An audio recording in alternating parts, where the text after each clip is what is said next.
एप्स्टाइन files एक ऐसा विवाद जो 2019 में जेफरी एप्स्टाइन की मौत के बाद भी शांत नहीं हुआ।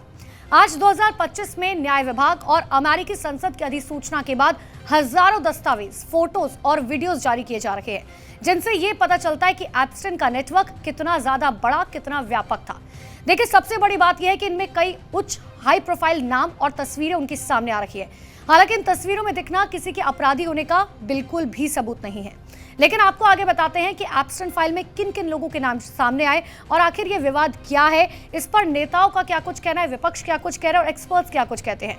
देखिए, फोटोज और जो नाम सामने आए हैं, नई जारी की गई 68 तस्वीरों में से कई प्रसिद्ध हस्तियां जो है इनमें दिखाई गई हैं, जिनमें शामिल हैं Bill Clinton, Michael Jackson, Kevin Spacey, Mick Jagger, Chris Tucker और डेविड कॉपरफील्ड जैसी कई शख्सियत जो है वो एप्स्टाइन फाइल के साथ सामाजिक आयोजनों में जो है देखी गई, जो इन फाइल्स में, इन फोटोज में जो है सामने आया है। इतना ही नहीं, कुछ तस्वीरों में तो पूर्व ब्रिटिश राजकुमार यानी कि प्रिंस एंड्रयू भी देखे गए, जो महिलाओं के साथ एक इवेंट में बैठे हुए दिखाई दिए थे। हालांकि महिलाओं के चेहरे जो है इसमें जरूर ब्लर कर दिए। और ये जितनी बातें हम आपको बता रखे हैं, ये सब रिपोर्ट्स के अनुसार है, ये सब कुछ फिलहाल इंटरनेट पर मौजूद है।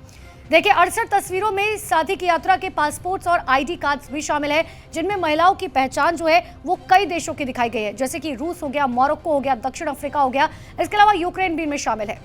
देखिए, एक फोटो में नोवेल लोलिता की लाइनों वाला टेक्स्ट भी महिलाओं के शरीर पर दिखाया गया है, जिससे मामले की गंभीरता जो है वो और भी ज्यादा बढ़ गई है। अब आपको बताते हैं कि आखिर एप्स्टाइन फाइल का शिकार जो है वो कौन कौन हुआ। देखिए, एप्स्टाइन पर आरोप है कि उसने नाबालिग लड़कियों का सेक्स ट्रैफिकिंग और शोषण के लिए इस्तेमाल किया था। फाइल्स में 1200 से अधिक पीड़ितों की पहचान सामने आई है, जिनमें कई छोटी उम्र की लड़कियां शामिल हैं। हालांकि उनकी पहचान सुरक्षित रखने के लिए पैजेस ब्लैक आउट किया गया है। और इतना ही नहीं, फोटोज और दस्तावेजों में कई अनजानी महिलाओं के चेहरे हैं जिन्हें ब्लर कर दिया गया है। हालांकि इसके पीछे मकसद पीड़ितों की प्राइवेसी को बनाए रखना है, जो जरूरी बताया गया है। अब इस पूरे मामले पर राजनीति हो रही है, विवाद हो रहा है, ये भी जल्दी से आपको बताते हैं।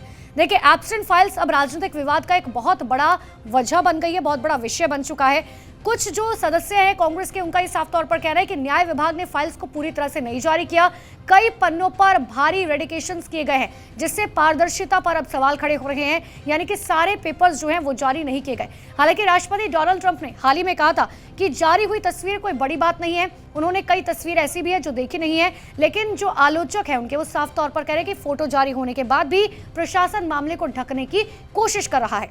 अब दूसरी तरफ डेमोक्रेट जो सांसद है वो ये चाहते हैं कि पूरी फाइल बिना बड़े हुए ब्लर या छुपाए हुए नामों के साथ जारी हो, ताकि ये स्पष्ट हो सके कौन किसे जानता था और किस स्तर पर ये नेटवर्क जो है काम किया जा रहा था। अब इस पूरे मामले पर एक्सपर्ट्स क्या कहते हैं ये भी समझ लीजिए। कानूनी विशेषज्ञ देखिए मानते हैं कि जारी जो फोटोज हुई है या जो दस्तावेज हुए हैं वो केवल एक हिस्सा है।